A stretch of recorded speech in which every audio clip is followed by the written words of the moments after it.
किया था law of gravitation, तो गुरुत्वाकर्षण का एक बल है, फोर्स है, इसके वजह से पृथ्वी उसको नीचे खींचती है। मैंने ये सब साइंस का जी। तो हमने आइंस्टाइन को पढ़ा। आइंस्टीन भी कहते हैं कि हम तो कुछ किए ही नहीं, हम तो 1-2% अपनी दिमाग ऊर्जा।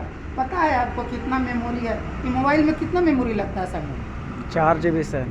64 GB या 4 GB जो भी आप जी। बाहर से लगाते हैं। जी। अब ब्रेन में जानते हैं कितना मेमोरी है, कितना न्यूरॉन्स है? एक न्यूरॉन का पावर होता है 350 GB हार्ड डिस्क के बाद, 350 GB जो लैपटॉप में होता है। अब ये 3-4 GB में इतना चीज़ है, अब 350 GB में समझिए 1 न्यूरॉन की पावर है।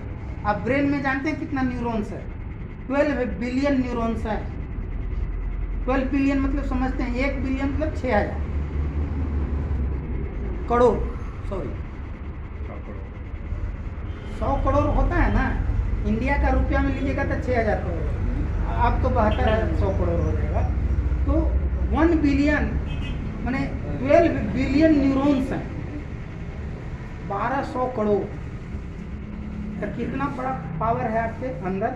लेकिन हम क्या नहीं बोलते हैं कि कस्तूरी कुंडली में से मृत्युंजय मत बनवाही। तो आपके अंदर वो ऊर्जा है। भगवान से पूछा गया था कि दैवीय शक्ति को कहाँ छुपा है, तो बोला कि आकाश में छुपा दो। सब देवता बोले कि आकाश में छुपा दो। तो भगवान बोले कि मनुष्य एक ऐसा शक्तिशाली प्राणी जन्म लेगा कि आकाश में पहुंच जाएगा। सही में कहाँ कहाँ पहुंच जाएगा, चांद को भी पर भी पहुंच जा रहा है कि नहीं? जी सर। बोला कि पाताल में छुपा दो, बोले कि गैस वहीं से निकाल लेगा। यही सब विकासशील प्राणी हो। बोला कि पहाड़ के चोटी पे रख दो, बोले कि वहाँ भी पहुँच जाएगा। धरती में गाड़ दो, बोला कि वहाँ भी पहुँच जाएगा। तो भगवान सब देवता हार गए और बोले कि इसको डिवाइन पावर दैवीय शक्ति को कहाँ छुपाएगा? बोले कि उसके अंदर डाल दो, उसको पता नहीं चलेगा। लेकिन एक जाबंत को पैदा लेना होगा आपको, क्योंकि आप में वो ताकत है। आप अपनी ताकत को समझिए, और ताकत को समझकर हर आदमी एक हनुमान हो सकता है, और हर आदमी नेल्सन मंडेला और गांधी हो सकता है। लेकिन हम अपनी ताकत को सीमित कर लेते हैं कि कोई आदमी पूछता है कि आप क्या हैं, तो मेरा नाम, मैं इंजीनियर हूँ, नाम बताते हैं इंजीनियर। विवेकानंद से उनके एक आदमी पूछा था कि कौन, जब परमहंस का दरवाजा खटखटाए थे, खोजने गए थे, तो अंदर से आवाज़ आई थी कि कौन? तो विवेकानंद ने कहा था कि मैं यही तो जानने आया हूँ कि मैं कौन हूँ। तो जानने का कोशिश कीजिए, आप में सारी क्षमता है जो कर सकते हैं। एक विधायक का आप प्रधानमंत्री बना सकते हैं, लेकिन सबसे पहले एक अच्छे विधायक चुनना है।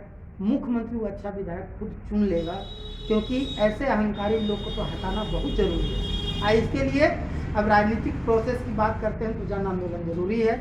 बहुत लंबा भाषण दे दिए आप लोग को, हमको झेलना पड़ा, इसलिए माफी चाहता हूँ। नहीं सर। और आपसे अंत में इतना ही कहना चाहता हूँ कि मेरा पैगाम वही है, सबको शिक्षा, सबको काम, मजदूरों को मजदूरी, किसानों के फसल के दाम, सही दाम, यही है मेरा पैगाम। इन लोगों से, ये दुर्दांत लोगों से लड़ाई लड़ना पड़ेगा। इन लोग का ताकत सरकार का बहुत ज़्यादा नहीं होता है।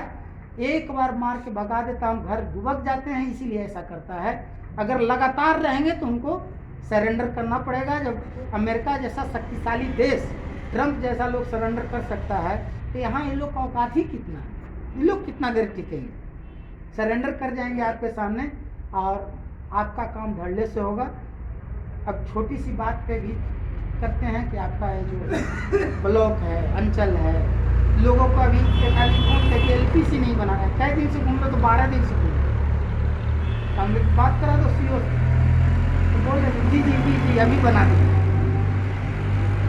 ये सब छोटे छोटे काम जो बहुत सारे लोग उस पर चर्चा किए।